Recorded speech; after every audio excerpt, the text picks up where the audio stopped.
Students, come to the next topic, that is law of demand. As I explained to you earlier, law of demand means when price of a good rises, then its demand falls, and when price of the good falls, its demand rises. We can say that law of demand is the relationship between price and demand. Law of demand is a relationship between price and quantity demanded. So law of demand states that other things remaining same. Other things, I can write here, other things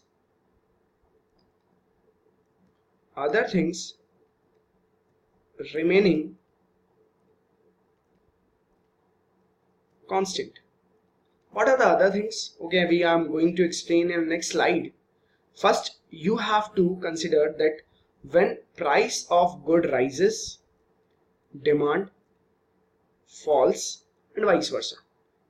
For example, a price is P2 at point B and demand is Q2. If price rises to P1, then demand falls to Q1. If price falls to P3, demand rises to Q3.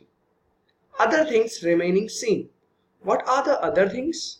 What are the other factors being equal? Here it is written, other factors being equal. Okay. Students, now come to the point of what are the other factors. These factors are assumptions. Income of consumer is the other factor. Income of consumer has to be constant if we are studying law of demand. Income of the consumer has to be constant. Okay.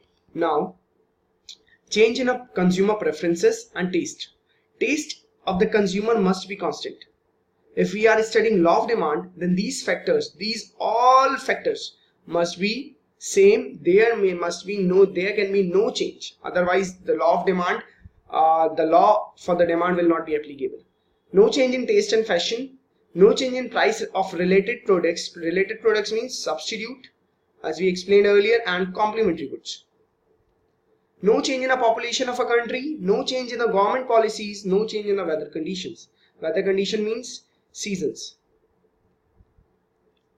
Okay, now the important point we are going to discuss, these all are the assumptions. These all are also the factors which has to be remain same when we are going to study law of demand.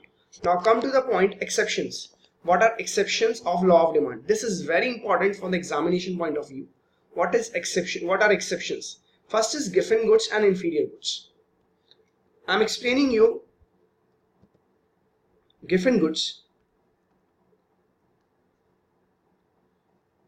Given goods are the inferior goods. So law of demand states that, law of demand says us, it is y-axis and x-axis. Law of demand states that when price rises, demand falls, and when price falls, demand rises. So law of demand, exception of law of demand will obviously oppose it. When price rise, demand increases. When price falls, demand falls. Now the first exception is a given goods. I am giving you the example of the given good. For example, we have Monday, Tuesday, Wednesday, Thursday, Friday, Saturday and Sunday in a week. Mr. X is a person who eat bread Monday to Friday and Saturday, Sunday chicken. So chicken is a superior goods and bread is given good. So what we are going to explain here, if price of bread, just say that if price of bread rises, what happens? Bread becomes expensive. Bread now expensive. So what happened? Expense of Monday to Friday will rise, and it will affect the consumption of Saturday and Sunday. What will happen?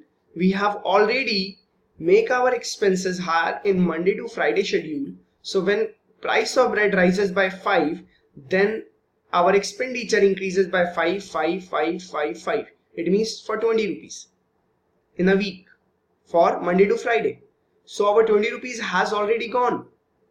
20 rupees has already gone. So it will not be possible for us to consume chicken on Saturday because 20 rupees has already been consumed on our bread for Monday to Friday. So what will we do on Saturday? We again consume bread because of less money remain in our pocket. So in the case of increase in a price of given goods, we increase the consumption of given goods because price remain less and the only Sunday will be left for us to have a chicken.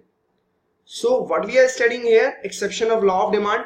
Here when price of bread rises, our expenditure on a bread from Monday to Friday also rises. So we simultaneously increase the consumption of bread to Saturday because no money is left for chicken on a Saturday, and on Saturday we have to forget, or we have to we can say that boycott the consumption of chicken, and only Sunday will be left to have a chicken.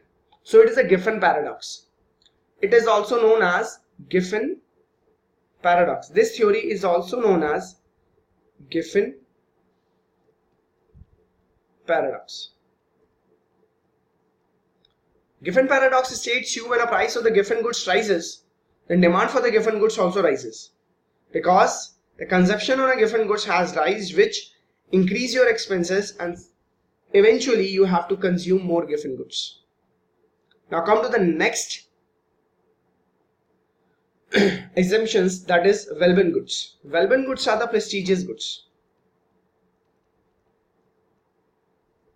When price of the prestigious goods rises, demand also rises because people feel very luxury with this prestigious and luxury goods. Luxury goods means which are bought at a high prices, and when prices of these luxury goods rises, demand for these luxury goods also rises. If consumer expectation, if price rises, and if consumer is expecting that price will definitely rise in the future also, then we again raise a demand for our product. If a price of sugar rises by rupees 20 and we are expecting that price will go up to 30, then definitely we will purchase more sugar at this increased 20 price. Consumer psychological bias. Psychological bias means mindset. When consumer is psychologically biased for a particular product, psychologically biased means when consumer insanely prefer a particular product which is too expensive, just like a Harley Davidson. When price of Harley Davidson rises, demand for Harley Davidson will not fall. Necessary. When price of necessary fall, it will not have an impact on the demand of necessaries. When drugs price rises, we do not reduce the consumption of our drugs. We do not reduce the consumption of our medicines. It is known as exceptions of the law of demand. Impulse buying. What is impulse buying? Impulse buying means our expectation, buying on our expectations. We have very negative expectations for the future, so we always try to buy more and more to secure our future because we are very insecure for the futures. So it is all about the law of demand we have discussed earlier, exceptions of law of demand, assumptions of the law of demand, and other factors being equal. I am again explaining you other factors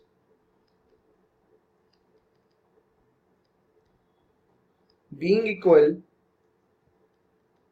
means that assumptions. Come to the next slide.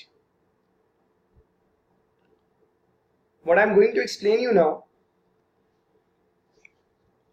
what is impact of income on our demand. So what I am going to explain you now, what is the impact of income on demand. What do you think? When income rises, whether demand rises or falls? Income is rising. Demand will rise or fall. Demand will definitely rise. So when income rises, demand also rises. And when income falls, demand also falls. Come to the next point, demand for inferior goods.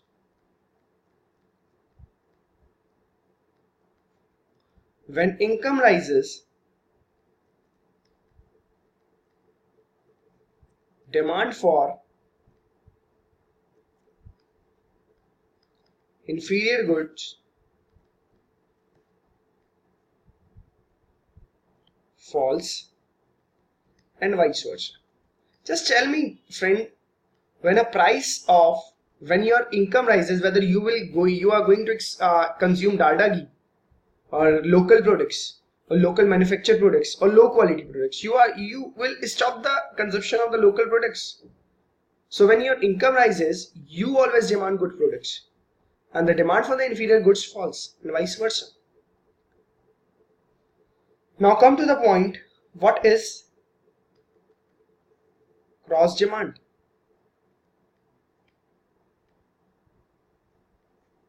Cross demand means demand for related products.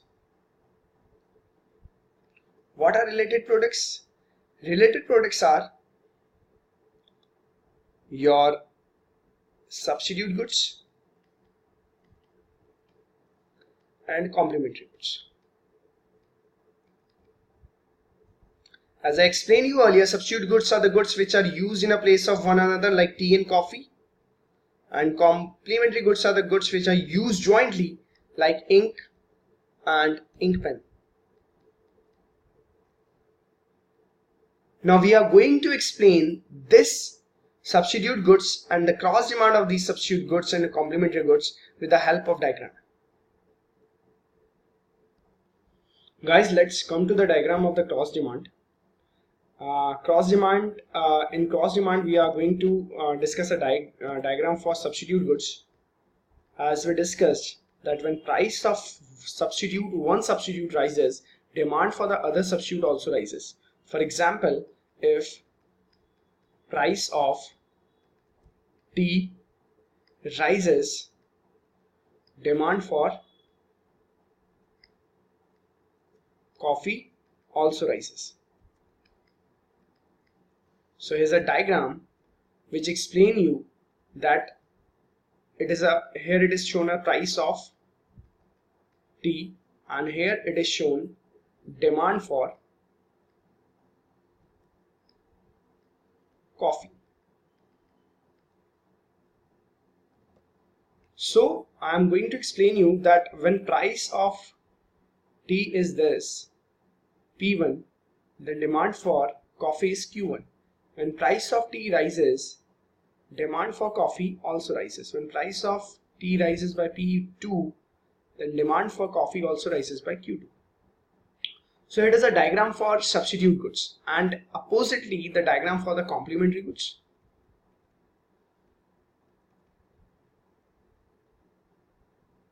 Complement goods are the goods which are used jointly. For example, pen and ink. If price of ink rises, demand for pen falls, because when price of ink rises, then it is very costly to use ink, so we will not also going to use a pen. So it is shown price of ink and demand for pen. When price of ink is this, demand for pen is, price of ink is P1, demand for pen is Q1. When price of ink rises by P2, then demand for pen falls by Q2. So this is the diagram for substitute good, this is the diagram for the complementary goods. Now we are going to explain the next point is expansion and contraction of demand. And the next point is expansion and contraction of demand.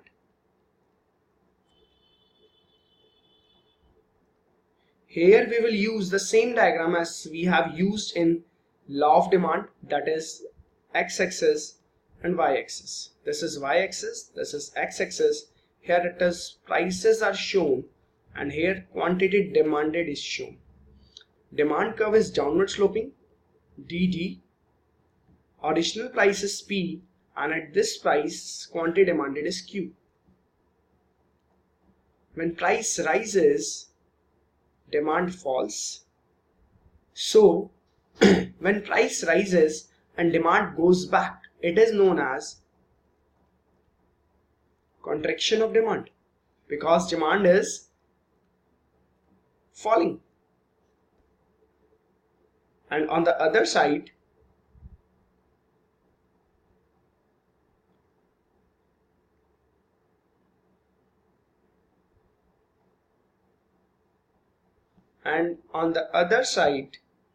just a minute, I'm taking a pen and changing the color to help you.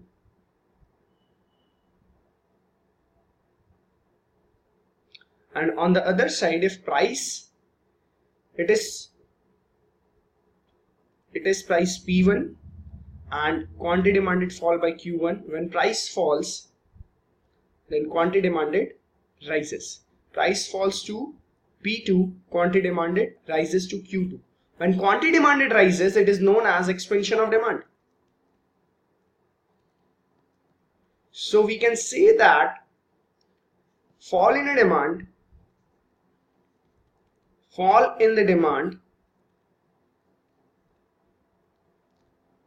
and rise in demand give you expansion and contraction of demand, but the condition is that there must be a single demand curve and the movement must be done along this demand curve. So movement must be done along this demand curve. So fall in demand and rise in demand. Fall in demand is known as contraction of demand and rise in demand is known as expansion of demand. So this is the topic which we have discussed, expansion and contraction of demand. You cannot say it a change in demand or change in, it is only known as expansion. Expansion sometimes also written as extension, and this is the other name of expansion of demand.